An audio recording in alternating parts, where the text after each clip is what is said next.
Hello everyone, welcome to Founders Backyard. Here's your host, Tanish Jaiswal. Just grab a cup of coffee or drink and enjoy the conversation. Here we go deep dive into the heart of our guest and sift out all the pearls of wisdom that will help them to reach peak in their journey. Enjoy the conversation. Hello, good morning, Bhaiya. Hi Tanishk, how are you? I'm good. How about you? All well, all well. So, a bit introduction about Deepak Varma, Bhaiya. So, he's a founder director of TechnoSpirit Consultancy Private Limited, an advisor and coach at SayCheese, president of Toastmasters International, ICF ACC coach, board advisor, helping high performance individual lead stress free life and Healthify program through the Healthify program. So, how you are feeling, Bhaiya? I'm feeling very good. How are you feeling? I'm feeling great. Awesome, Tanishk. So, share me about yourself, like your journey and overall. Let's start with your first startup, which is TechnoSpark Consultancy Private Limited. Sure. So this was started somewhere in 2015 Mm-hmm. in Chennai. Mm-hmm. And I worked in the corporate for many years. Primarily Hewlett-Packard, Airtel, Wipro, three primary companies. Mm-hmm. And somewhere in 2015, I stepped out Mm-hmm. and launched this particular company, TechnoSpirit Consultancy. Mm-hmm. The reason was TechnoSpirit, and that's my journey actually that's going to happen, is I had started off as an Airtel franchisee. Oh, nice. So I did that for 1 year, Uh-huh. quite successfully. I had a team and I ran it from 2015 to 2016 approximately, Mm-hmm. running the Airtel MPLS SIMs, data, the works on all products of Airtel for the small and medium businesses. Oh, nice. After which I realized it was actually not really going my way in terms of, I was not really getting a passion to continue that particularly because it was just a continuation of my job in some sense. I had worked in Airtel and hence it kind of seemed as though I'm continuing on. And that's when I moved to Kerala Mm-hmm. somewhere in 2016. And then I was just wondering what to do next. Oh, So the name continued. Since you asked about the name, yeah. TechnoSpirit, technology, Yeah. and the spirit of technology. That name continued on. I didn't stop the name, Mm-hmm. although I created sub-brands around it. But since this was a limited company, I just continued on Mm-hmm. in the last many years. Yeah. So, and you're also advisor and coach at SayCheese. What's that? It is a coaching platform. Mm-hmm. Started off around a couple of years ago. Mm-hmm. So this is primarily, and it's gone through its own journey in a large sense. It started off as a pure coaching platform, and then moved on to diversity and inclusion. Mm-hmm. A lot of an app was developed in between. So this is primarily a coaching platform specifically for women. Okay. And so their portal and the app, they have a lot of questionnaires around it. Regarding what specific domains? There are career, relationships, and health. Okay, nice. Three specific domains. Mm-hmm. And very niched in these three. Mm-hmm. There are a host of coaches, Yeah. and I'm an advisor there. Oh, nice. So that's the journey. That's very interesting journey that's happened. I've learned a lot That's great. about what to do, what not to do, Uh-huh. as I was in this particular company. Yeah. So, any interesting thing that happened in this startup of yours? TechnoSpirit. Yeah. It's been a great journey, quite unstructured Oh, in a nice. large sense, Uh-huh. and that's how I think all startups should be. Mm-hmm. Because what we start off with, we end up with something else. Mm-hmm. So it started off, as I mentioned, Airtel, but then moved on to training development. So I went to corporate training, Yeah, nice. actual training, Uh-huh. development, and faculty development. So various things I experimented along the way. Mm-hmm. And I just picked the best of all of them and just moved on the journey. Mm-hmm. And everything that happened, which you mentioned, Toastmasters or ICF, just happened by chance. It was like a synchronously happening, very, without a great planning. There's not a 5-year plan ahead, that I will do this and hence that will happen, etc. So I joined Toastmasters just by chance, and then moved on. I got interested in it, became the president, Yes. ran that for some time. Can And- you elaborate about what is Toastmaster, because Okay. viewers don't know about that. Yeah. Sure. So this is primarily a platform developed in the US almost 100 years ago, Mm-hmm. and they have multiple chapters across the world for public speaking and leadership. Oh, that's nice. Competent speaking and competent leadership. Uh-huh. So there are various modules, various speeches that a person has to deliver in front of his or her own club, Mm-hmm. which will enable them to speak better. Oh, nice. And they are evaluated in a very constructive manner, very positive manner, evaluated on the way they speak, the introduction, the body, the conclusion, their speech harmony. It's all on the body language, voice tone. So various aspects is evaluated. So you, as you get the feedback, you slowly incrementally improve, speech on Yeah. speech, and each speech has their own rules, that is mentioned. So you go in from regular speeches to storytelling to various things, that is their business speeches, etc. Yeah. So that's the idea on Toastmasters. Uh-huh. So, how's your journey over there? Like, it's like too much hectic, or you are enjoying there, or just share more about that. So I've already completed my advanced communicator bronze, Mm-hmm. and when I moved in from Kerala to Hyderabad, I'm no longer. It's an ex-president, so I'm no longer associated with Toastmasters in a large way. Although I did a few sessions in Microsoft, training them on some of the nuances of extempore speaking. Oh, nice. So I just am associated once in a while, with them. It's not a very active thing. Because, they demand. It's quite. If you're active, you need to be there every week, once or twice, and there's a lot of Hard work, I guess. hard work there. Yeah. Yeah. Definitely. And what is ICF and ACC coach? Oh, that's an international body. Uh-huh. It's an international certifying body, Uh-huh. which certifies a person as a coach. And the way it happens is you have to go through a rigorous program, a training program, which happened the last few years. And post the training program, you need to coach people one-on-one, basis the principles you've learned in the program. So there's a lot of thought process to it in terms of the presence, the style of coaching, listening, and trying to move the person up, in whatever they are facing, trying to identify, reconfirm, and try to get their success in place. So once that is done, then you have to submit an evaluation, and then go through the process of getting accredited as a coach. Oh, nice. So you have also mentioned like you are training high performance individual, like entrepreneurs and all. Yes, entrepreneurs. I even am coaching chairmen of a couple of companies, as well as directors, salespeople. Oh, A lot of. It's quite varied. oh, nice. It's not very niched in any place. Can you share a few names, if that's fine with you? No, in coaching, actually, it's the first. The first clause is it's quite confidential. Okay, that's fine. So can you go deep dive into this, like what you train, about this Healthify program, and overall? Healify. So Healify is one of the three things that I do. Yeah. And that's based on various techniques. One of them is regression. Then you have inner child healing. And I've gone through a training through Newton on both of these.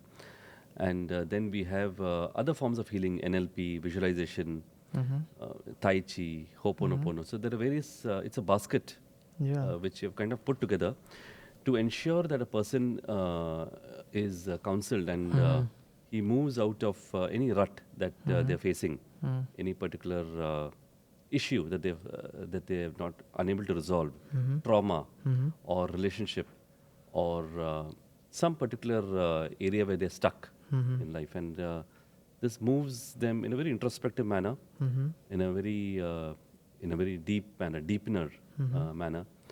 We slowly move the person out in the subconscious into a more joyful state of being. So I think all this individual topic we'll cover in a separate episode, because it's quite intense and quite interesting for everyone, I guess. Yeah, absolutely. Yeah, that would be really great. Happy to help. Yeah. So, share about your entrepreneurial journey as of now, like your best startup and overall.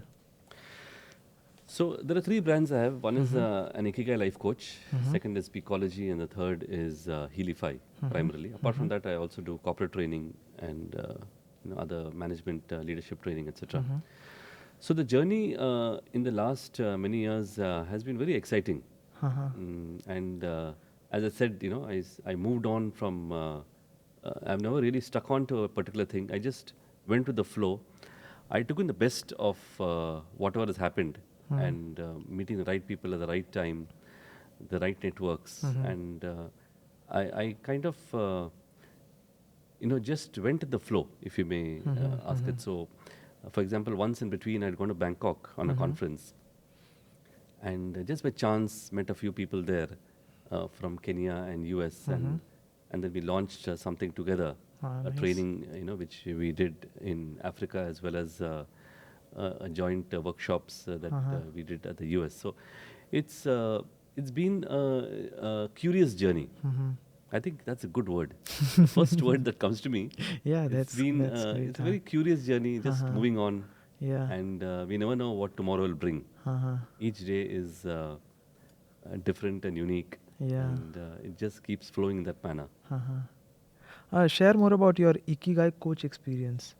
Oh, okay. That sounds really interesting and intriguing as well. So Ikigai is it's a Japanese word, Mm-hmm. and if you break it down, there are two words, Ikiru and Gai, Mm-hmm. which means life and purpose, Mm-hmm. or shell of beauty. And hence, if you put together Ikiru Gai and Ru is silent, Ikigai, it means trying to get in the purpose of your life. Oh, nice. And there's a structure that I have developed, sort of proprietary structure, some matrices and some quadrants, which I have in an online program. Oh, nice. And I try to help people to get to their ikigai in some sense. And normally the ikigai is focused on the numerator, which is what are the passions, what are the loves, etc. But there's also a denominator, which is what is holding you back. And there again, there are a few areas. I've identified 3 of them primarily, which will, if you can kind of resolve, will lead you to a better state of ikigai. It will lead you to a more happier state of being. Oh, yeah. I think this term is derived from Japanese ideology, and there is also one book for Ikigai, right? Yes, there is a book. Correct. You are inspired from that only, I guess? Partly from the book, partly from the concept itself. And then slowly but surely, I made those quadrants, questions, and just moved on with how to create it. So the entire concept was quite intriguing. Saw a lot of videos around it. Oh, nice. So, yeah, that's really interesting. What's your biggest failure and achievement you want to share, like in your startup journey? So I would say the biggest failure, in some sense, is probably the end of that Airtel journey, because Airtel had started off with an office with a lot of people, and somehow things went a little difficult at the end of 1 year. Yeah. And it left me at the crossroads. It was also a time when the floods hit Chennai, Oh. 2015, Yeah, yeah. which put the office under water. Oh. So we lost a lot of computers and laptops, and the whole thing was quite difficult. It was actually a very scary situation. Yeah, with quite a huge tough time, right? loss. And that, I would say, was like the kind of a rock bottom. I was just wondering what to do next. And that's when I started focusing on, okay, what is it that I can do, where I can take it ahead using my strengths. And hence I started getting into training and slowly started doing things, meeting the right people at the right time. That's great. That's great. And also shifting cities. That's really interesting. And about your learnings in this experience overall, like 1 or 2 learnings that you want to share with upcoming entrepreneurs, young entrepreneurs. So I would really say to upcoming entrepreneurs, be open, be curious, be flexible, and not rigid. In fact, if you see the Adize's life cycle of an organization, there are multiple traps that are there on the way. Can you elaborate in deep about that? Okay. So that might need another session. But just in a short way, you start off as a founder, and then you move on the journey, from a founder to a go to a professional, and then you start getting funding, etc. That journey can be quite slippery, especially the initial time. In fact, there's one point where they call it as the valley of death, because that's where in entrepreneurial journey where your expenses are greater than the income. And if you have to survive the valley of death, then you move ahead in the journey of an entrepreneur. But I really don't want to focus on that, because that leaves a very negative view around it. But as long as we just focus on trying to change our management styles, being flexible, being open, and being curious. That's the key thing. Because a lot of times I've seen entrepreneurs very rigid on a particular idea that he or she has. You have to do the customer validation at the right time, and change as per the environment, as per the market, as per the government rules, as per the customer feedback. If necessary, move into something else, etc. So that flexibility is extremely important. Yeah, definitely.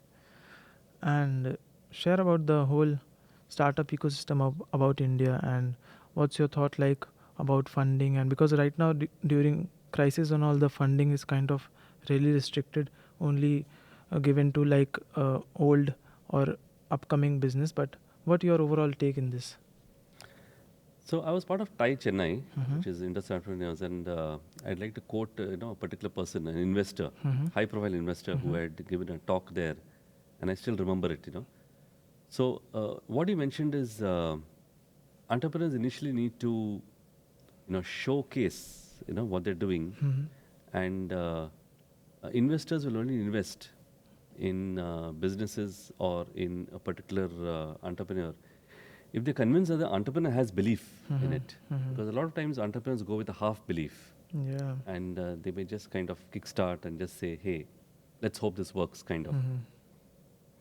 No, the thing that he shared is that investors can see this in 5 seconds. That was already mentioned. The moment he walks in, a particular person for a pitch fest, etc. Within 5 to 7 seconds, you can kind of, the way he walks, the way he stands, he can decide, whether this is worth investing or not.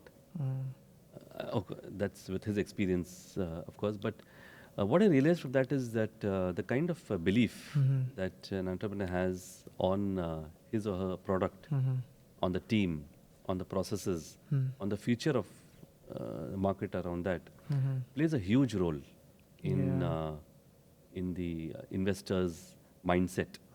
And unless you have put your initial capital, which is the entrepreneurs put the initial capital, bootstrapping, right? Bootstrap. Nobody else will kind of fund it. So initial bootstrap and the initial thing has to be done. And the second thing is there has to be valid customers, initial customers or testimonials, which make the whole thing very interesting. These are two things which is a must. Unless there are clients, running clients, and unless the person has put some time also. When you say bootstrap, it need not be money. Significant amount of time, because these days, digital products. So a significant amount of time, energy, resources are put. Plus, there are valid customers, which means there is validation by the customers and some testimonials, hopefully. Then the whole thing takes into the next level. Yeah, definitely. And according to you, what is your favorite startup? Like any one startup you can pick that like it's best to your heart, or maybe the most impact you have created through that startup, something like that. I would say it's Healify. Although I don't advertise it at all. I hardly, like Ikigai and all, I put it a lot of times on my LinkedIn, Facebook and all. So this is something, since you mentioned impact, I like this particular program because it helps to create a real change in people, and people are going through a kind of crisis. When they come out of it, there's a lot of satisfaction that we get even after a few years, when people come back to me and say, hey, I'm kind of, I got a real clarity. It gives a lot of satisfaction. Yeah. Compared to the normal trainings and the other programs that I do. This, is somewhat close to my heart. Oh, that's great. And how was your journey during COVID? Like, Yeah, good question. In fact, March 2020, I still remember, I had, the client had booked flight tickets for my travel for a training program. And they just called me and said, hey, we'll kind of cancel this and we'll do it after 2 weeks. oh. Because there was an announcement by the Prime Minister that it's a 2-week lockdown. I said, okay, 2 weeks. And as we all know, the 2 weeks became 2 months, became 6 months, became 2 years. Yeah. And the moment it was done, I know a lot of people just waited and watched. But what I did was I went completely online. Oh, that's And I nice. created a few online courses. So I had a camera and a setup at home. So with that, I using OBS. So I created a complete online course on Ikigai as well as on Speakology. Oh, nice. And later I created on Ikigai Life Coaching too. So this was a good start because this helped me, kind of get the clients from online basis too. Because then I could mix and match and give these courses along with the live sessions.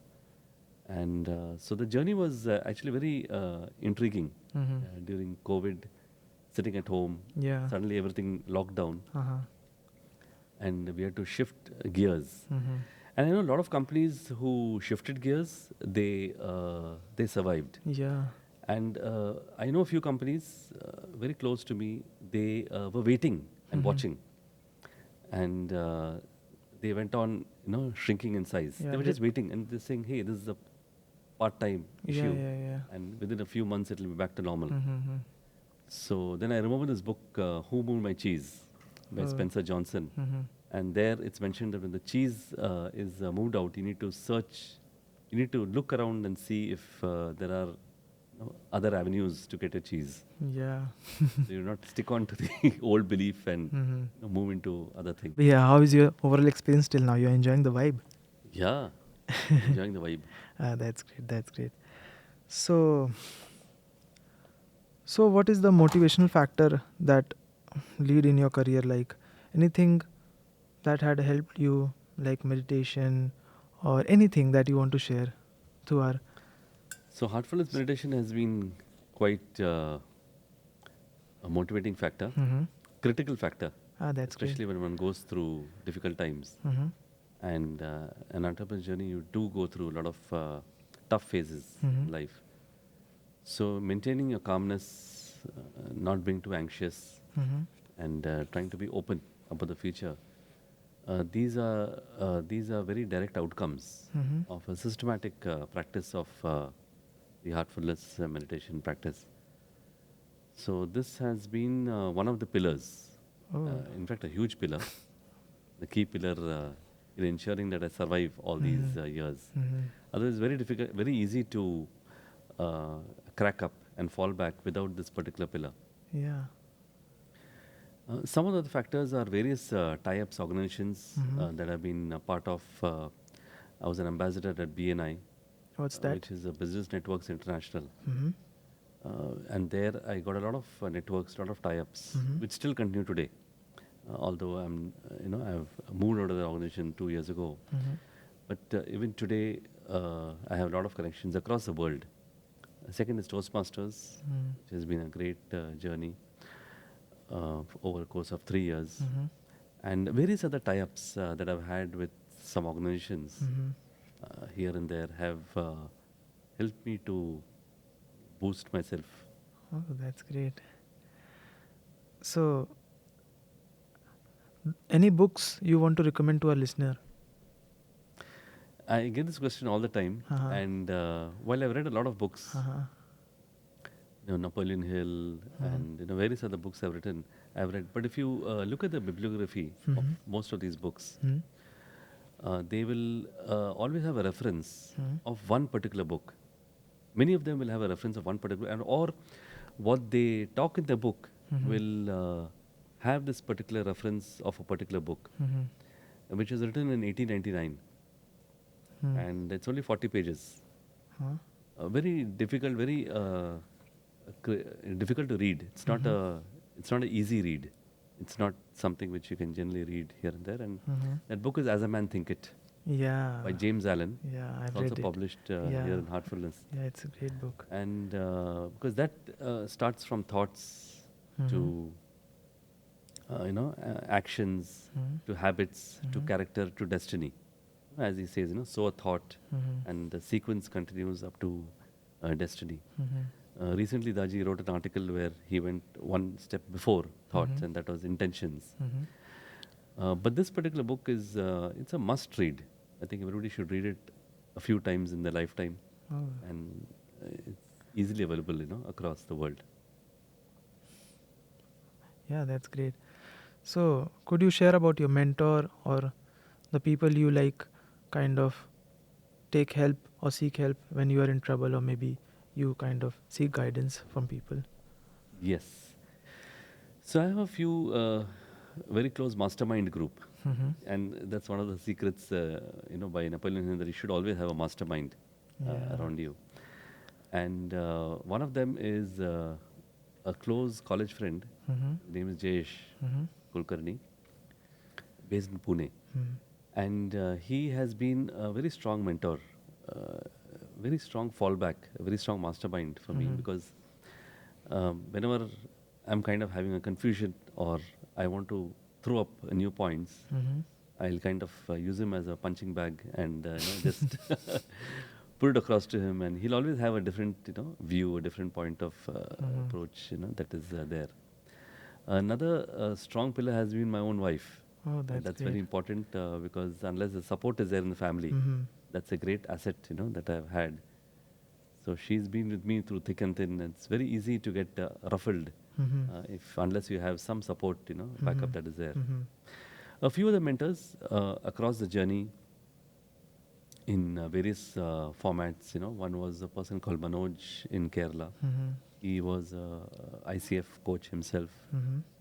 He gave me a few tips on training, etc. The master coach in my ICF journey was John Sarao. So he's also been a good, learned a lot of things from him.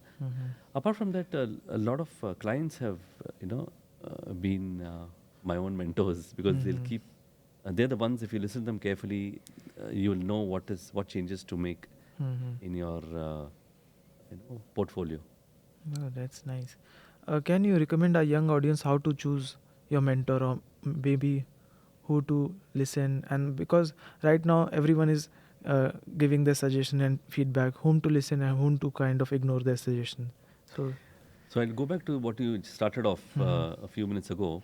How's the vibe? Yeah. And so the advice actually is to listen to your vibe. The same mentor, the mentors I spoke about, may not be the right mentors for you. So one common mistake people make is, ask this question, okay, who's the right mentor, and just run to them, or some popular figure, etc. But here is where ideally you should just wait and watch, and just feel the vibe, and as you interact with people, you will come to know, hey, these are the people who I can get mentored by, because that vibe is very important. The connection is very important. Yeah. And normally it's two-way. The connection has to be two-way. Not, even the mentor should feel connected.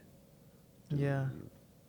So right now you're also a part of investor community, or you're also actively funding startup, or?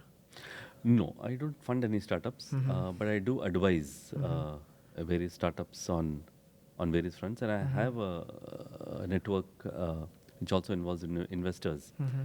So it's more of a consultancy and advisory role that I play. Oh, that's nice. That's nice. So basically, which type of startup? Any specific industry or domain, or overall? I try to go into the training development, learning development, training, coaching, education. That's the kind of startups that appeal to me, because my strengths lie there. Oh, that's great. Then we should definitely catch up with you regarding that. Oh, sure. Happy to help. Yeah, that's great. So any last word of wisdom you want to share with our listeners?